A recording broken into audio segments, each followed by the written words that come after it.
साथियों नमस्कार। पिछले वीडियो में संस्था के बारे में काफ़ी कुछ जानकारी मिली।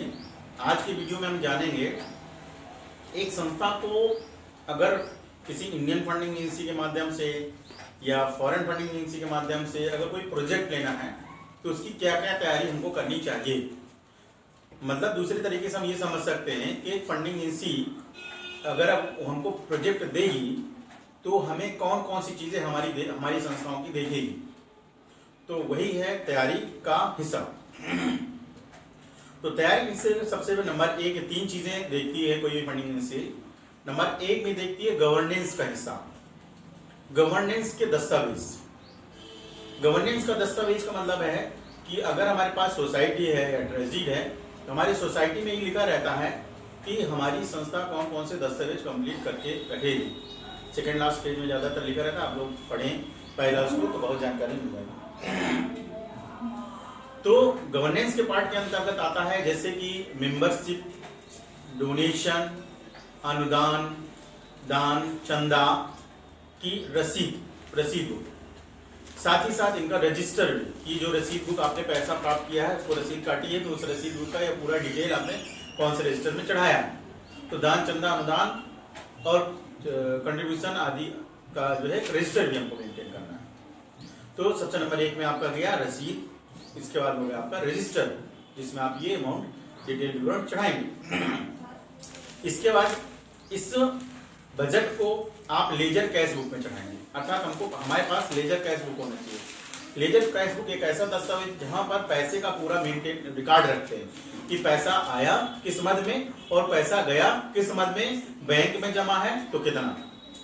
तो लेजर कैश बुक, आजकल जो है लेजर कैश बुक नहीं लोग रखते हैं और ये बजट का पैसे का पूरा हिसाब का टैली सॉफ्टवेयर प्रोग्राम में रखते हैं। तो कैश बुक और लेजर की जगह में हम टैली सॉफ्टवेयर प्रोग्राम का भी इस्तेमाल कर सकते हैं।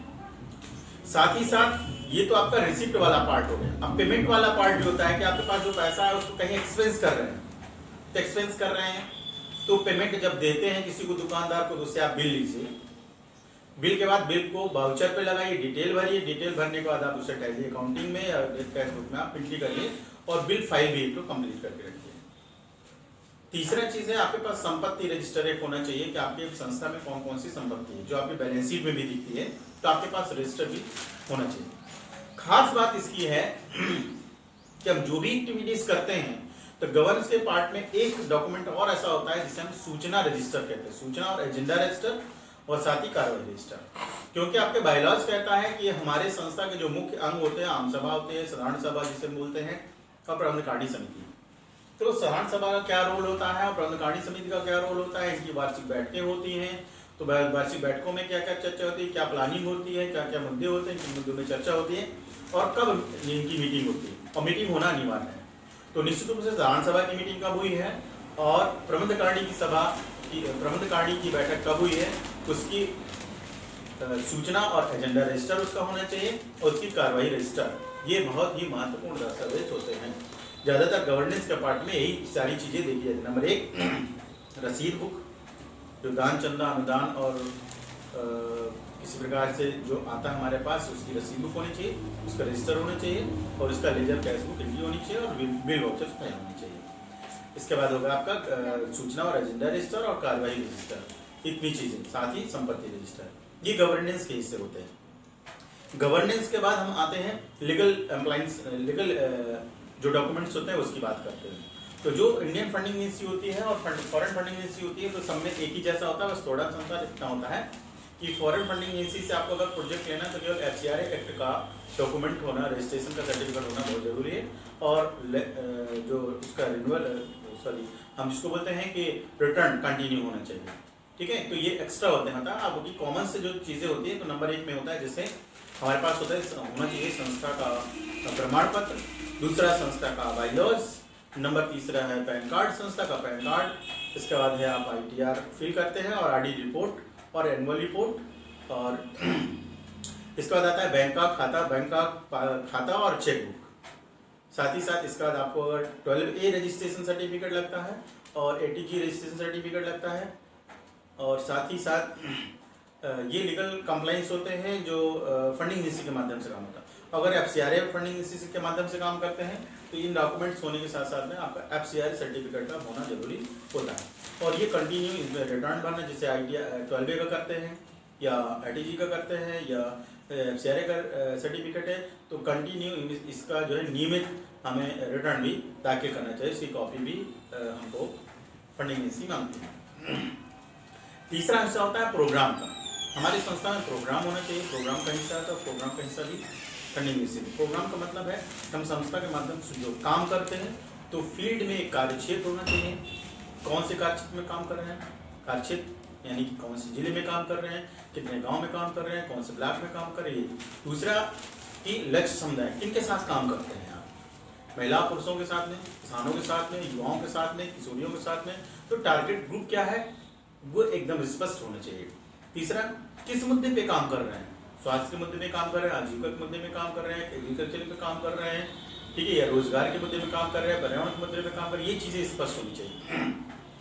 ये प्रोग्राम का हिस्सा होता है और ये चीजें भी फील्ड में दिखनी चाहिए। इसकी एक वार्षिक रिपोर्ट भी बनती है और जब हम जितनी भी गतिविधियां करते हैं, गतिविधि का एक प्रोग्राम रिपोर्ट बनता है। तो ये प्रोग्राम का पार्ट होता है और ये प्रोग्राम भी हमको फील्ड में दिखनी चाहिए। तो एक बड़ा जानकारी है स्पष्ट और ये पर्याप्त देखेंगे कि एक फंडिंग एजेंसी की लगभग इतनी ही रिक्वायरमेंट होती है। तो एक अभिशासन का, जिसे हम गवर्नेंस का पार्ट करते हैं, गवर्नेंस के डॉक्यूमेंट मेंटेन होने चाहिए, इसका लीगल कंप्लायंस आपके कंप्लीट होनी चाहिए और इसका प्रोग्राम का। ये 3 हिस्से हैं। 3 हिस्से अगर हमारे पास कंप्लीट हैं तो हम इंडियन फंडिंग या फॉरेन फंडिंग का प्रोजेक्ट लेने के लिए परफेक्ट है और अर्हता पूरी करते हैं। तो इतने डॉक्यूमेंट्स कंप्लीट करना है। खास तौर से हमको अब आना चाहिए कि अगर किसी फंडिंग एजेंसी के लिए हम अप्लाई करते हैं तो रिक्वेस्ट भेजते हैं। पहले जैसे ही रिक्वेस्ट भेजते हैं तो वो हमसे कॉन्सेप्ट नोट मांगता है। हमको कॉन्सेप्ट नोट, किसी मुद्दे पे हमें काम करना है तो वो एकदम उसका क्लियर कॉन्सेप्ट हमारे दिमाग में होना चाहिए। हमको क्या काम करना है, क्यों करना है, कैसे करना है, कब करना है, किनके साथ करना है। 5W का एक फॉर्मेट होता है, उस फॉर्मेट 5W के फॉर्मेट का हमें जवाब हमारे पास होना चाहिए। उसी को हम रिटर्न में 2 या 3 पेज में रिटर्न करके हम अगर अगले व्यक्ति को देते हैं, वो कॉन्सेप्ट नोट होता है।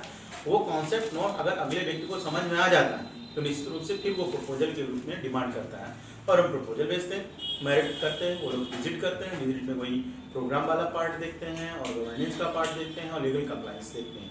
ये तीनों पार्ट देखते हैं और ये तीनों पार्ट में मेरिट में हम सही आ जाते हैं तो प्रोजेक्ट हमारे पास होता है और हम प्रोजेक्ट करते हैं। तो निश्चित रूप से अगर हमको प्रोजेक्ट्स करना है फंडिंग एजेंसी के साथ, FCRA के साथ में, FCRA एक्ट के साथ में, अर्थात फॉरेन फंडिंग के साथ में हमें काम करना है, तो इस तरह के डॉक्यूमेंट्स हमारे पास तैयार होने चाहिए। इस तरह तैयारी हमको करने की ज़रूरत है।